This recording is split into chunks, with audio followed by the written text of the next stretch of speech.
She's only after your money. Those words came from Diane, my mother-in-law, as naturally as someone might comment on the weather. We were all seated at the Matthews family dinner table, surrounded by expensive porcelain, polished silverware, and a silence that for a moment seemed to weigh heavier than the air. She said it while looking straight at me, with a smile disguised as courtesy and eyes as cold as steel. My name is Ashley, and this is the story of how I was labeled, humiliated, and almost pushed away from the love of my life, until a hidden truth emerged and put everyone in their proper place. It all began 2 years ago when I met Ethan at an innovation lecture at the university. I was a master's scholarship student, and he was the guest speaker, son of a millionaire family in the real estate sector, with an impeccable resume, charm, and a brilliant mind. And yet he was the one who came over to talk to me first. We exchanged ideas about social projects, laughed at the arrogance of some professors, and before I knew it, we were having coffee every week. Before we continue with the story, I ask you to like the video and subscribe to the channel. This is very important to us. Thank you so much. But from the very first moment I met his mother, Diane, I felt her judgment in her eyes. You know that feeling when you're weighed, measured, and dismissed before even saying hello? Exactly. And she made no effort to hide it. The first time she invited me to dinner, I thought she was giving me a chance. I was wrong. She made a point of asking me in front of everyone, "And your parents, Ashley? What do they do for a living?" I calmly replied that my mother was a retired nurse and that my father had passed away a few years ago. She pursed her lips. "I see. So you must have faced many difficulties, huh? I imagine that a relationship with Ethan must be a blessing in your life." I smiled, trying to maintain my composure. But inside my stomach was in knots. It wasn't about my past. It was about where I was supposed to stay. To her, I didn't belong in that world. And everything I did, every effort, every achievement, was always interpreted as an attempt to better my life at the expense of her son. But Ethan knew me. He knew my background, how much I studied, and how I had faced prejudice in academia for coming from a public university. And he supported me, at least up to a point, because over time, I realized that his silence in the face of his mother's insinuations was deafening. There was one night in particular. We were coming back from a dinner at which Diane made a point of repeatedly reminding everyone that Ethan had refused an arranged marriage with the heiress of a rival company, and that he had ended up with someone simpler but full of good intentions. In the car, I asked him, "Are you really going to let her keep talking about me like that?" He sighed, looking ahead. "She's my mother, Ash. It's hard for her to accept. And for you? Is it hard to accept that I am enough?" He didn't answer. And that hurt more than any word ever could. So I pressed on. Because I believed in us. I knew who I was. And I thought that if I kept my head held high, everything would work out. But I was mistaken.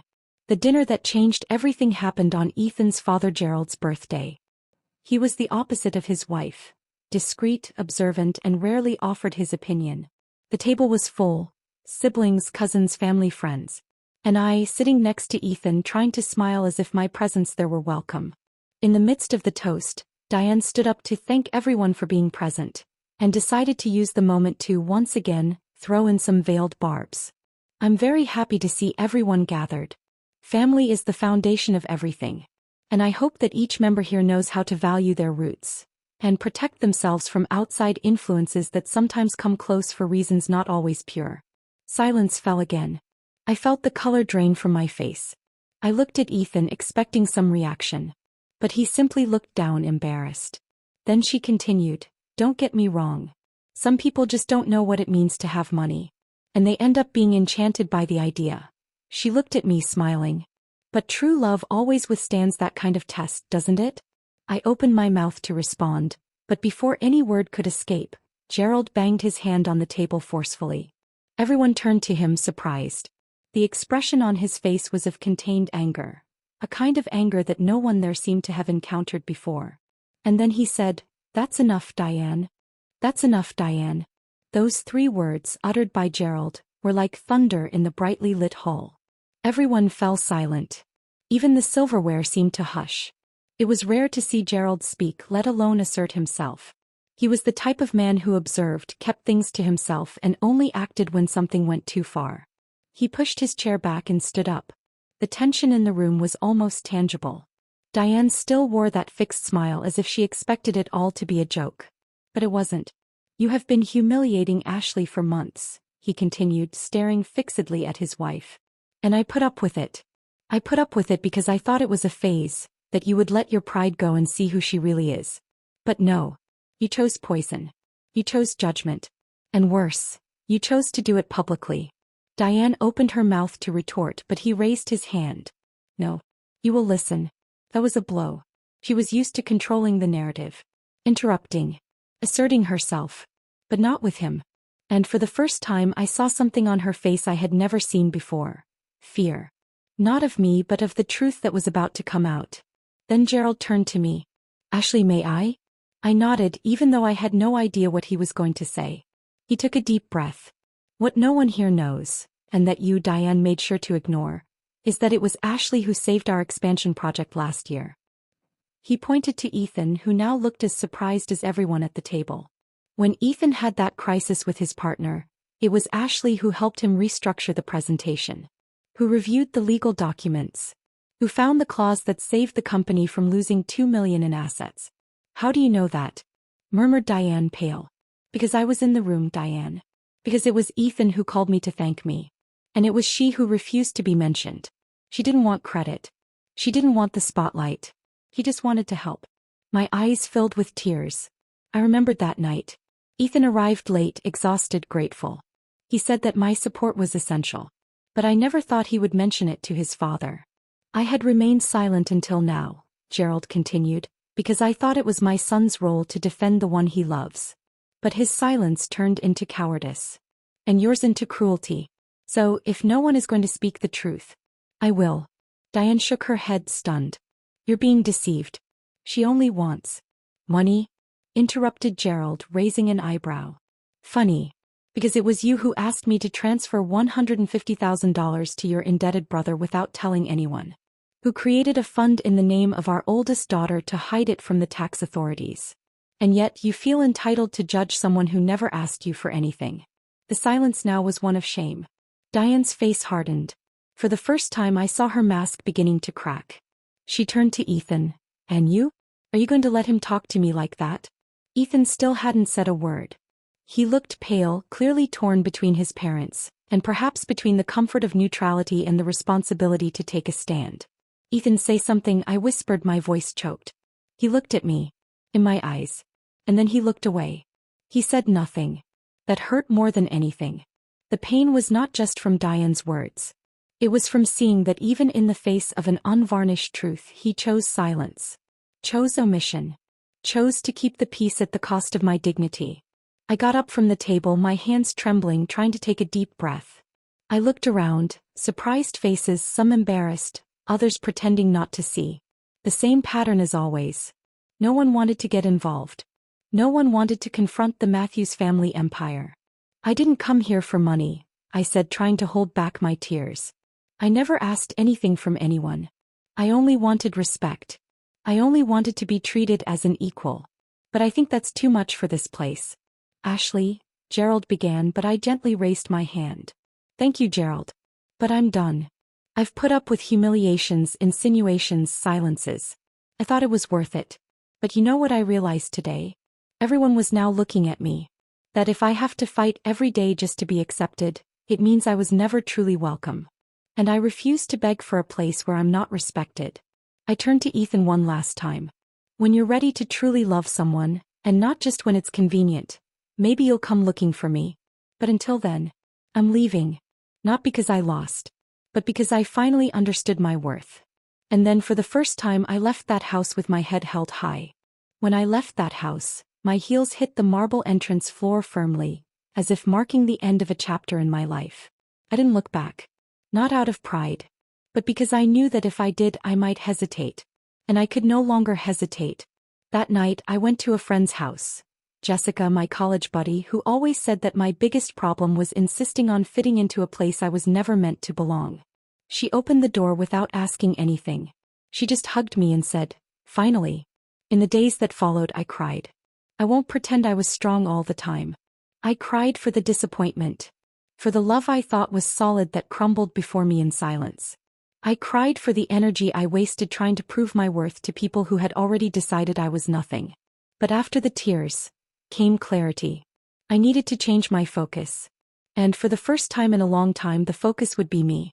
I began to reorganize my routine. I went back to working on my consulting projects for small businesses, something I had always done on the side, but never took seriously due to lack of time or self-confidence. And the strangest part? As soon as I stopped doubting myself, clients began to appear. One recommended another.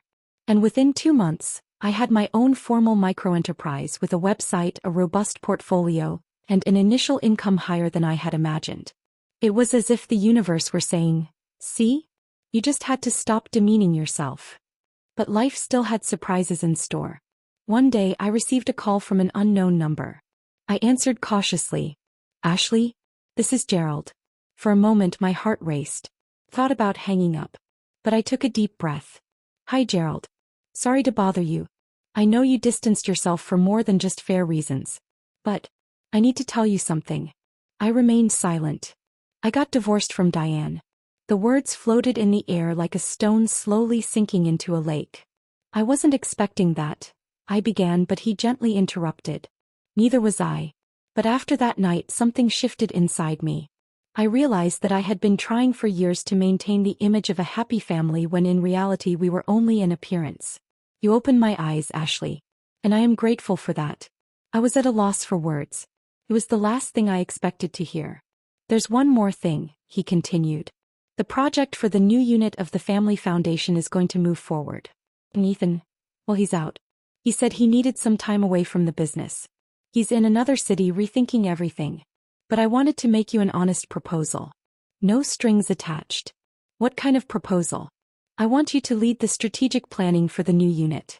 It's something social focused on female entrepreneurship. I know it's your passion. And I trust you more than any consultant I've ever interviewed." I hesitated. "Gerald, I don't know if I can go back to that world." "I understand.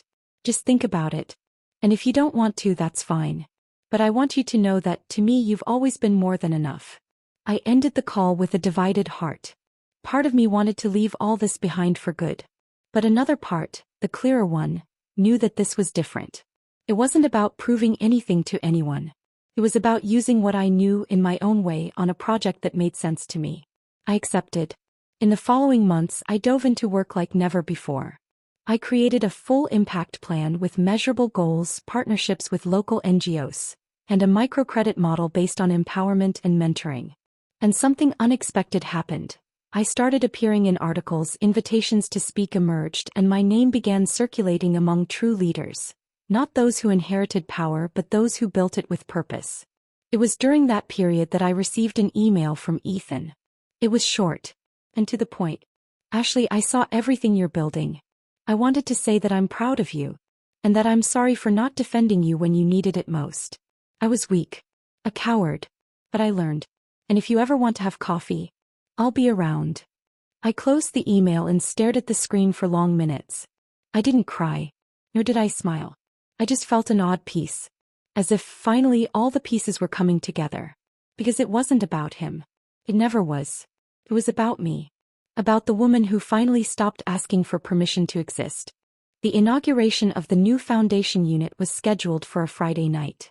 The building, in the heart of a neighborhood once forgotten by big investors, now had large windows, solar panels, and modern rooms for training, mentoring, and workshops. And, more importantly, every brick of that place held a bit of me. My plans. My meetings. My sleepless nights reviewing spreadsheets, adjusting targets, rewriting proposals. But no one there knew how much of my pain was also embedded in that space. Every achievement came from a place that was once filled with doubts, resentments, and swallowed silences. At the entrance, a banner with my name read, "Ashley, Strategic Coordinator of the Real Life Project." I never needed that recognition. But I confess, seeing it made me take a deep breath and for the first time feel pride without guilt. The ceremony began at 7 p.m. Guests, community leaders, and entrepreneurs whom I had trained in the previous months. Everyone was there, celebrating a space of real transformation. And in the middle of the crowd, I saw a figure that made me freeze for a second. Diane. She was seated in the third row. Alone. For an instant, my instinct was to look away. But something inside me said, no. I was a different woman now. And I no longer ran from anyone. Moments later, Gerald found me, smiling with the same calm sparkle he always carried. She showed up unannounced, he said, referring to his ex-wife. I think she wanted to see firsthand what you built. And what do you think she saw? I asked, looking in her direction. He smiled. The truth. Minutes later, they called my name to come up on stage. The event host described me as the silent force behind real change. And while I walked under the applause, a whirlwind of emotions coursed through me. Fear, shame, courage, all at once. But it was the look in the eyes of the women I greeted, single mothers, peripheral entrepreneurs, young women without access to education, that gave me strength. I took the microphone. I took a deep breath. And I spoke. A year ago, I would have trembled just at the thought of being here. I was afraid of not being enough, of not being taken seriously.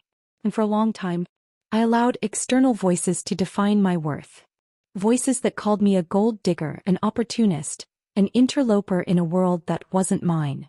I felt some eyes turn toward Diane. But I continued calmly. But sometimes what they throw at you as weakness becomes fuel. And what is meant to silence you teaches you to speak with conviction. I'm not here because I asked for it. I'm here because I earned it. Applause. Sincere. Long. I looked at the audience one last time before stepping down. Diane's eyes were brimming with tears.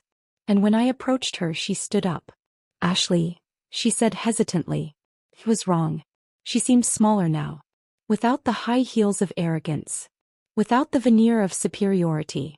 You hated me, I said firmly. She hesitated. I was afraid. Afraid of losing you to him. Of losing control. You never had me to lose, Diane. She lowered her head. And there, before me, the woman who once tried to humiliate me could no longer even sustain her own weight. I don't hold hatred, I continued. But I have no room for you in my life. Forgiveness does not mean reopening the door. It only means that I no longer carry you with me. I turned and left. Unhurriedly. Without malice. Just with lightness. At the exit, I saw Ethan standing near the parking lot. Tall, quiet, as if time hadn't passed. You were amazing in there, he said with a small smile. Thank you, I replied. There was a silence between us. But it wasn't uncomfortable. It was the silence of someone who knows that what needed to be said had long been understood. I blamed myself every day, he confessed. For not defending you. For leaving you alone at that table. I no longer expect anything from you, Ethan. And that is liberating. He nodded. You became everything I never had the courage to be. I smiled. And you still have time to become whoever you want. But my path, now is different. We said our brief goodbyes with a hug. And I left. With a calm heart. Today the unit I helped create serves more than 300 women a month. It teaches everything from financial management to self-esteem. It is not just a physical space. It is a living response to the judgment I once swallowed for so long. And every time I see a woman walk in with slumped shoulders, and leave with a determined gaze, I remember, not every revenge needs a shout. Sometimes the most powerful answer is the silence of the one who has won. What did you think of this story of revenge and justice? Leave your rating from 0 to 10 in the comments and tell me which moment was your favorite. Would you have done something differently? Subscribe to the channel, turn on notifications, and don't miss any of our stories full of twists and impactful endings.